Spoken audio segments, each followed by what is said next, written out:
دینے سے اور ہبہ کرنے سے شرن مالک نہیں بنتا. جب مالک نہیں بنتا تو پھر مرنے کے بعد دوبارہ نئے سرے سے اصول میراث کے مطابق اس کا بانٹنا اور تقسیم کرنا ضروری ہوتا ہے. اس لیے اس بات کو اچھی طرح سمجھ لینا چاہیے کہ جو شخص بھی اپنی زندگی میں اپنا مال و جائیداد اپنی اولاد میں تقسیم کرے تو تقسیم باقاعدہ کرے اس طرح کہ ہر ایک کا حصہ دوسرے سے الگ کرے اور ہر ایک کو اس کے حصے پر عملی قبضہ کروائے. اور اگر عملی قبضہ کرانا مشکل ہو تو اس کا ایک طریقہ ہے جو اہل فتویٰ حضرات بتایا کرتے ہیں, ان سے رجوع کریں. بلکہ میں تو یہ یاد کروں گا کہ جب بھی یہ ارادہ ہو تو فوراً کسی مفتی سے رجوع کرے اور مفتی سے رجوع کر کے اس سے اس کی ضروری تفصیلات کو سمجھ لے اور سمجھ کر پھر اپنی زندگی میں تقسیم کرے تاکہ اس کا تقسیم کرنا شریعت کے مطابق معتبر ہو جائے. تو بہرحال بیٹیوں کو بالکل نہ دینا یا برائے نام ان کو تھوڑا سا دے دینا, یعنی ان لڑکے کو جتنا دے رہے ہیں اس سے آدھے سے بھی کم دینا.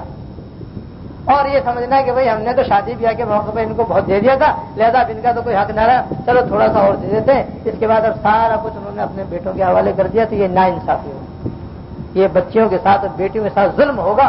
اور حدیث شریف میں آتا ہے من قطع میراث وارثی قطع اللہ میراثہ من الجنہ, جس آدمی نے اپنے کسی وارث کی میراث کو ختم کیا اللہ تعالیٰ جنت میں سے اس کا حصہ ختم کر دیا.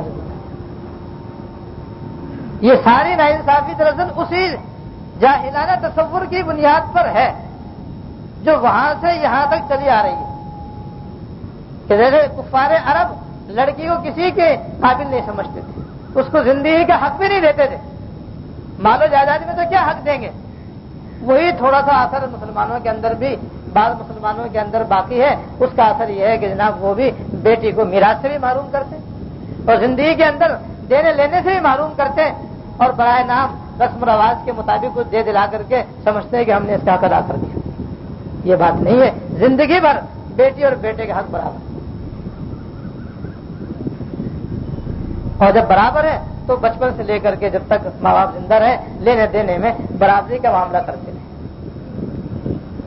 ہاں ضرورت کے مواقع میں اگر وہ کم و بیش کر دیں تو اس میں کوئی حرج نہیں.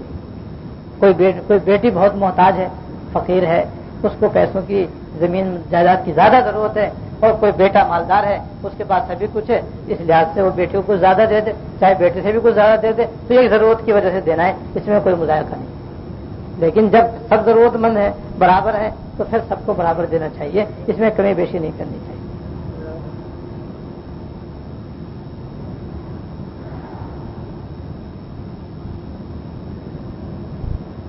خلاصہ دو باتیں نکلی, پورے بیان میں خلاصہ دو باتیں. پہلی بات تو یہ ہے کہ بچیوں کی پیدائش پر غم کا اظہار, غصے کا اظہار, نفرت کا اظہار یہ ناجائز اور یہ ہرگز اسلامی طریقہ نہیں ہے. اسلام نے اس کی مذمت کی ہے. سرکار دو عالم صلی اللہ علیہ وسلم نے اپنے قول و فعل سے اس کو باطل قرار دیا ہے اور ناجائز قرار دیا ہے. لہذا مسلمانوں کو اس سے بچنا چاہیے. اور جب کسی کے یہاں بچی پیدا ہو تو اس کو چاہیے کہ وہ اس کی پیدائش پر بھی اسی طرح اظہار مسرت کرے جیسے کہ بیٹے کی پیدائش پر بھی وہ اظہار مسرت کرتا ہے. اور دوسرے یہ ہے کہ نبی اکرم جناب رسول اللہ صلی اللہ علیہ وسلم نے جو فضائل اور اجر و ثواب بیان فرمائے ہیں ان پر بالکل آدمی مطمئن ہے کہ بچی پیدا ہوئی ہے, یہ ایک بچی بھی میرے لیے جنت میں جانے کا ذریعہ بن سکتی ہے, دوزخ کے عذاب سے بچنے کا ذریعہ بن سکتی ہے. نہایت خوش دلی کے ساتھ اللہ کی رضا کے لیے جس طرح بیٹوں کی پرورش کرتا ہے بیٹیوں کی پرورش کرتا ہے. آخر میں بطور تتمے کے یہ بات عرض کرنا چاہتا ہوں کہ بہرحال بیٹوں کا معاملہ ہو یا بیٹیوں کا معاملہ ہو, اس معاملے میں کچھ تھوڑی بہت دشواریاں تو آتی ہیں. چاہے بعض لوگوں کے بیٹیاں ہوتی ہیں ان کو خواہش ہوتی ہے بیٹوں کی, اور جن کی بیٹیاں ہوتی ہیں ان کو فکر ہوتی ہے ان کے رشتوں کی. تو یہ ایک فطری بات ہے, اس سے شریعت انکار نہیں کرتی. تو تدبیر کے درجے میں ایک دو باتیں عرض کرتا ہوں. یعنی لڑکے سے فطری طور پر کسی کو زیادہ محبت ہو تو اس میں کوئی مذائقہ نہیں ہے, جیسے میں نے پہلے عرض کر دیا کہ وہ تو بعض دفعہ بیٹی سے کسی کو زیادہ محبت ہوتی ہے, اس میں کوئی مذائقہ نہیں ہے. اظہار میں برابری ضروری ہے. تو اگر کسی کی بیٹیاں ہوں اور وہ بیٹا چاہتے اس کے بیٹا نہ ہوتا ہو تو حضرت مولانا انور شاہ کشمیری رحمۃ اللہ علیہ نے اپنی بیاض کے اندر ایک عمل لکھا ہے کہ اگر سورہ یوسف کو باریک باریک اس طرح لکھا جائے، سورہ یوسف کو باریک باریک اس طرح لکھا جائے کہ اس کے حروف مٹنے نہ پائیں، اور پھر اس سورہ یوسف کا تعویذ بنا کر کوئی عورت اپنے پیٹ پر باندھ لے مومجامہ کر کے، مومجامہ کرنے کے بعد تاکہ اس کی بے ادبی نہ ہو، بے حرمتی نہ ہو، تو حضرت نے لکھا ہے کہ جب تک وہ تعویذ اس عورت کے پیٹ پر بندھا رہے گا انشاءاللہ لڑکا ہی ہوگا۔ عجیب عمل کیا ہے۔ تو بعض دوستوں نے اس کا تجربہ کیا ہے اور انہوں نے تجربہ کر کے بتایا کہ ہم نے اس کو بالکل ایسے ہی پایا جیسا کہ حضرت نے تعریف فرمایا۔ بعض لوگوں کو فطری طور پر محبت ہوتی ہے کہ بھائی اللہ تعالیٰ بیٹے بھی عطا فرمائے، تو بھائی یہ ایک عمل ہے۔ پر ایک اور عمل میرے بزرگوں سے میرے پاس مجھے حاصل ہوا ہے، وہ یہ ہے کہ جب کسی کی عورت امید سے ہو اور وہ چاہے کہ اللہ تعالیٰ اپنے فضل سے اس کو بیٹا عطا فرما دے، تو یہ عمل ہے کہ 41 مرتبہ یا متینو پڑھے۔ وہ عورت اپنی شہادت کی انگلی کو اپنے ناک کے ارد گرد گھمائے اور یا متینو جو اللہ تعالیٰ کے اسم گرامی ہے وہ پڑھتی رہے۔ جب 41 مرتبہ یا متینو پڑھ لے تو پھر یہ دعا کرے کہ یا اللہ، یہ کہے کہ یا اللہ میرے پیٹ میں جو بچہ ہے میں نے اس کا نام آپ کے نبی کے نام پر محمد رکھ دیا صلی اللہ علیہ وسلم۔ 41 مرتبہ یا متینو پڑھے اور شہادت کی انگلی کو ناک کے ارد گرد گھماتی رہے اور یا متینو پڑھتی رہے۔ جب 41 مرتبہ یا متینو مکمل ہو جائے تو پھر یہ کہے کہ یا اللہ میرے پیٹ میں جو بچہ ہے میں نے اس کا نام آپ کے نبی کے نام پہ محمد رکھ دیا۔ تو اس عمل کی بھی یہ برکت ہے کہ پھر لڑکا ہی پیدا ہوتا ہے، کیونکہ محمد نام کا لڑکا ہی ہو سکتا ہے، لڑکی نہیں صلی اللہ علیہ وسلم۔ لیکن یہ سب تدبیر ہے، اللہ تعالیٰ کبھی جب چاہتے ہیں تو باوجود ان دونوں عمل کے بھی اللہ تعالیٰ چاہتے ہیں تو لڑکی عطا فرما دیتے ہیں، اور کتنوں کو ان دو کے بغیر بھی لڑکی عطا فرمائے ہوئے۔ تو جیسے دوا اور علاج ہے کہ ایک ہی دوا ایک وقت میں کام کرتی ہے، دوسرے وقت میں کام نہیں کرتی۔ دو مریض ہیں، ایک جیسا مرض ہے، ایک دوا ایک کے لیے تو صحت کا باعث بن رہی ہے، ایک کے لیے کوئی فائدے نہیں کر رہی۔ تو جس طرح دواؤں کے اندر اثرات ہیں، وہ اثرات اللہ تعالیٰ کے حکم کے محتاج ہیں، اور آدمی دوا بھی کرتا ہے دعا بھی کرتا ہے۔ بس ایسے یہ بھی تدبیریں ہیں، جب اللہ تعالیٰ چاہتے ہیں ان کا اثر ظاہر فرما دیتے، جہاں نہیں چاہتے اس کا اثر ظاہر نہیں فرماتے۔ تو اس لیے تدبیر بھی کرے اور اللہ تعالیٰ سے دعا بھی کرے، اور پھر جو کچھ اللہ تعالیٰ عطا فرما دے اس پہ راضی بھی رہے۔ یہ ہے عبدیت اور بندگی۔ ایسے ہی بچوں کے رشتے کے معاملے بھی آج کل بڑے پریشانی کا باعث بنے ہوئے ہیں، تو اس کے لیے بھی ایک عمل، اس کے لیے بھی دو عمل ہیں جو بڑے تجربے میں آئے ہیں، بہت سارے وہ تدبیر ہے وہ بھی، لیکن ایک بعض دفعہ اللہ تعالیٰ اپنے فضل سے جیسے دواؤں سے شفا دے دیتے ہیں، ان کی وجہ سے بھی اللہ تعالیٰ کام میں آسانی عطا فرما دیتے ہیں۔ اور وہ یہ ہے کہ روزانہ اگر کوئی شخص سورہ مریم پڑھے اور اس کا رشتہ نہ ہوتا ہو، چاہے وہ لڑکا ہو یا لڑکی، جس کا رشتہ نہ ہوتا ہو، وہ روزانہ ایک مرتبہ سورہ مریم پڑھ لیا کرے اور اس کے بعد دعا مانگ لیا کرے کہ اللہ اپنے فضل سے مجھے نیک رشتہ عطا فرما۔ تو لکھا ہے کہ 40 دن مسلسل پڑھنے کے بعد عام طور پر اللہ تعالیٰ اس پڑھنے کی برکت سے اس کو رشتہ عطا فرما دیتے، اور 40 دن میں نہ ہو تو پھر دوسرا چلنا شروع کرے، دوسرے میں نہ ہو تیسرے میں شروع کرے، 3-4 چلوں میں عام طور پر کامیابی ہو جاتی ہے۔ یہ بھی مجرب عمل ہے، بعض لوگوں نے اس کا تجربہ کیا ہے اور تجربہ کر کے بتایا کہ ہم نے اس کو مجرب پایا ہے۔ تو بات اللہ کے کلام میں اثر ہے، اس میں کوئی شک نہیں، اللہ کا کلام اثر سے خالی نہیں۔ بس یہ تدبیریں ہیں، اور دعا ہے سب سے بڑا وظیفہ اصل تو دعا ہے کہ جس کے نرینہ اولاد نہ ہوتی ہو وہ اللہ تعالیٰ سے گر گرا کے دعا کرے، جس کے بچوں کے رشتے نہ ہوتے ہو وہ تنہائی میں 2 رکعت صلاۃ الحاجت کی پڑھ کر کے گر گرا کے دعا کرنے کا معمول بنائے تو ان شاء اللہ تعالیٰ رشتے ہو جاتے ہیں۔ باقی یہ سب کام تقدیر کے اندر ہے، یہ سب اللہ تعالیٰ جس وقت اور جہاں جس کے لیے جو اللہ پاک نے مقدر کر دیا اس کے مطابق ہوتا رہتا۔ بس تقدیر کو آدمی تازہ کرتا رہے تو پریشانی آدمی گھٹتی چلی جاتی ہے۔ تدبیر اختیار کرے، دعا کرے، تقدیر کو تازہ رکھے کہ جو کچھ تقدیر میں لکھا ہے، جس کا جب اور جہاں رشتہ لکھا ہے اس وقت ہوگا، اس سے پہلے نہیں ہوگا۔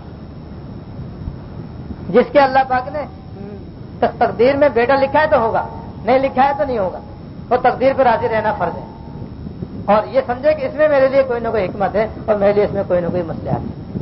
اللہ تعالیٰ اپنے فضل سے اپنے کرم سے ہم کو سنت پر عمل کرنے کی توفیق عطا فرمائے۔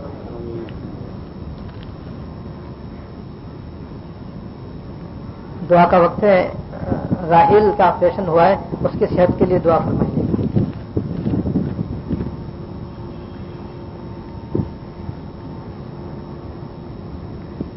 سارے پرچے زبانی معلوم کر لیں. دعا فرمائیں. اللهم لك الحمد لا نحصي ثناء عليك انت كما اثنيت على نفسك. اللهم لك الحمد لا نحصي ثناء عليك انت كما اثنيت. اللهم صل على سيدنا مولانا محمد وعلى ال سيدنا ومولانا محمد وعلى اله وسلم. ربنا ظلمنا انفسنا وان لم تغفر لنا وترحمنا لنكونن من الخاسرين. ربنا ظلمنا انفسنا وان لم تغفر لنا وترحمنا لنكونن من الخاسرين. ربنا آتنا في الدنيا حسنة وفي الآخرة حسنة وقنا عذاب. ربنا آتنا في الدنيا حسنة وفي الآخرة حسنة وقنا عذاب. ربنا هب لنا من أزواجنا وذرياتنا قرة أعين. ربنا هب لنا من أزواجنا وذرياتنا قرة أعين واجعلنا للمتقين إماما. ربنا لا تؤاخذنا إن نسينا أو أخطأنا. ربنا ولا تحمل علينا إصرا كما حملته على الذين من قبلنا. ربنا ولا تحملنا ما لا طاقة لنا به واعف عنا واغفر لنا وارحمنا أنت مولانا فانصرنا على القوم الكافرين. اللهم إنا نسألك من خير ما سألك منه عبدك ونبيك محمد صلى الله عليه وسلم ونعوذ بك من شر ما استعاذ منه عبدك ونبيك محمد صلى الله عليه وسلم وأنت المستعان وعليك البلاغ ولا حول ولا قوة إلا بالله. اللهم إنا نسألك الخير كله ونعوذ بك من الشر كله. اللهم إنا نسألك من الخير كله عاجله وآجله ما علمنا منه وما لم نعلم ونعوذ بك من الشر كله عاجله وآجله ما علمنا منه وما لم نعلم. یا ارحم الراحمین، یا رب العالمین، یا حی یا قیوم یا ذی الجلال والاکرام، ہم سب کی، ہمارے والدین کی، ہمارے اہل و عیال اور سارے احباب و جملہ متعلقین کی بخشش ہو. یا اللہ مغفرت فرما. یا اللہ ہم کو صحت و عافیت عطا فرما. یا اللہ بھائی محمود کو صحت کاملہ عاجلہ مستمدہ عطا فرما. راحیل کو صحت کاملہ عاجلہ مستمدہ عطا فرما. یا اللہ جتنے مسلمان مرد عورت بچے بوڑھے جوان دنیا میں جہاں جہاں اسپتالوں میں گھروں میں یا اللہ بیمار ہیں سب کو شفا کاملہ عطا فرما. سب کو شفا کاملہ عطا فرما. سارے دنیا کے مسلمانوں کو خصوصاً تمام حاضرین اور حاضرات کو اپنے کرم سے عافیت کاملہ عطا فرما. عافیت کاملہ عطا فرما. عافیت کاملہ عطا فرما. ہر طرح کے حادثات سے سانحات سے واقعات سے اپنی پناہ کاملہ عطا فرما. یا اللہ ہم سب کو اپنی رضا و جنت عطا فرما. اپنی ناراضگی دوست سے پناہ عطا فرما. ہماری ساری بیماریوں پریشانیوں کو دور فرما. یا اللہ اپنے فضل سے ہمارے ملک میں امن و امان قائم فرما. اسلام کا بول بالا فرما. یا اللہ پاکستان کی حفاظت فرما. تمام غیر مسلم طاقتوں کو اپنے عزائم میں ناکام فرما. تمام غیر مسلم طاقتوں کو اپنے عزائم میں ناکام فرما، نامراد فرما. یا اللہ طالبان کی خصوصی مدد فرما، ان کی بھی حفاظت فرما اور ان کی خصوصی نصرت فرما اور ان کو فتح مبین عطا فرما. پورے افغانستان میں اسلام کا بول بالا فرما اور جو رکاوٹ ہے سب کو اپنے فضل سے دور فرما. تمام غیر مسلم طاقتوں کو ان کے سامنے پسپا کر دیجیے. یا اللہ اپنے فضل سے ہم کو بھی غیر مسلموں کی یا اللہ تمام ان کی فتنہ انگیزیوں سے اپنی پناہ عطا فرما. ان کے تمام فتنہ انگیزیوں سے ہمیں اپنی پناہ عطا فرما. مکمل طور پر ہم کو عزت و عافیت عطا فرما. یا اللہ ہمارے ملک میں اسلام کا بول بالا فرما، سود نظام کا خاتمہ فرما. یا اللہ دین اور شریعت کے احکام پر عمل پیرا ہونے کی توفیق عطا فرما. یا اللہ اپنے فضل سے جو کچھ بیان کیا گیا اپنے فضل سے اسے قبول فرما، اسے قبول فرما. اور ہمارے اندر سے جس قدر بھی یا اللہ رسوم جاہلیت کا کچھ اثر باقی یا اللہ اس پر بھی ختم فرما. یا اللہ تمام جاہلانہ رسوم کا ہمارے اندر سے خاتمہ فرما اور بجائے اس کے یا اللہ ہمیں سنت پر زندہ فرما، سنت پر قائم فرما اور سنت پر ہمیں عمل کرنے کی توفیق عطا فرما.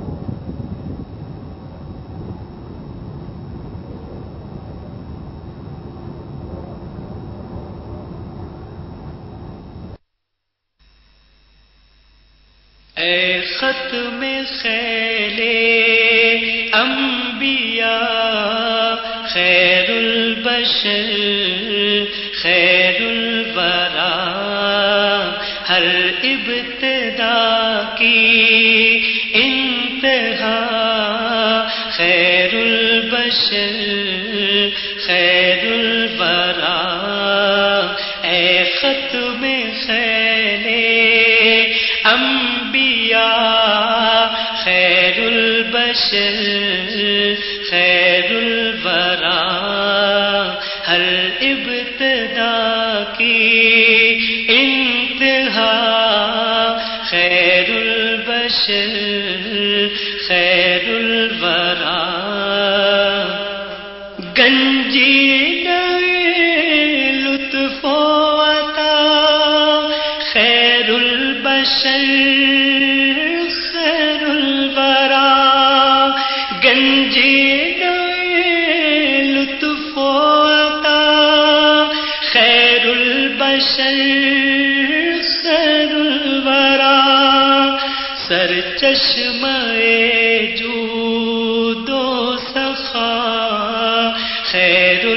البشر خیر الورا سرچشمہ جود و سخا خیر البشر خیر الورا مشرق سے مغرب تک ضیاء صلی علی بدر الدجا مشرق سے مغرب تک ضیاء صلی علی بدر الدجا آرائش صبح و مساء خیر البشر خیر الورا آرائش صبح و مساء خیر البشر خیر الورا فرش زمین سے عرش تک بس ایک قدر مشترک فرش زمین سے عرش تک بس ایک قدر مشترک محبوب ذات کبریا خیر البشر خیر الورا محبوب ذات کبریا خیر البشر خیر الورا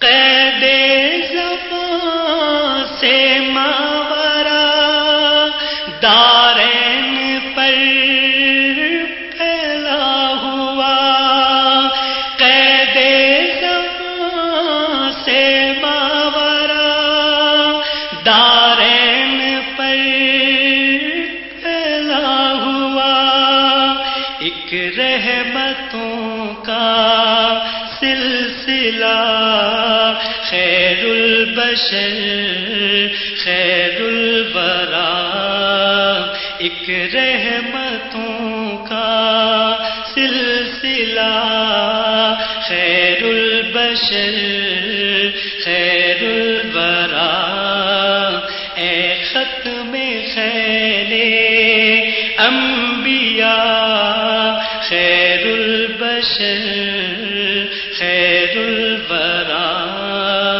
ہر ابتدا کی